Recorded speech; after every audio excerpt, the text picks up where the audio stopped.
Hello mga ka-Amira sa piling mayaman, mga kamadam, mga ka-rich. At eto na nga, nakasakay ng mag-ina ang asal hayop at si Madam Amira na feeling rich.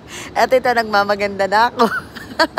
At masayang-masaya ako ngayon dahil nga lalampasan namin ang mga pagsubok kasi first time, hindi naman first time ni Mother mag-travel. So, ayan, kumain na kami, umorder na ako ng pagkain. Dito nga pala, pag Cebu Pacific yung binook nyo is walang free foods, magbabayad ka, pero pesing ibabayad mo. So, syempre, napainom na naman ako. Syempre, hindi naman Pilipino tayo, kailangan nating maglasing yung mga ka-amiras. So, ito naman si Mother, piling nilalamig. Ayan, kain ng kain, nagaraya, ganyan. Ayan, nag-San Miguel Beer pa ako, promotion. Hindi po promote yan ha, binili ko yan.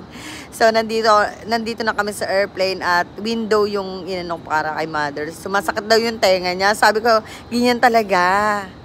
So, ayan, feeling rich naman, magmamaganda. Nandito na kami sa Alapaap. So, kinamusta namin ng mga ulap naman.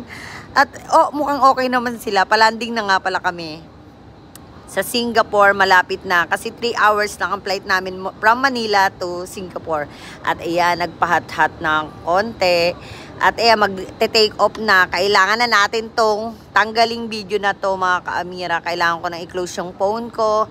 And I hope this is, you're always watching to my vlog. At ayan, maglalanding na kami. Take off na. Thank you mga kamadam sa support.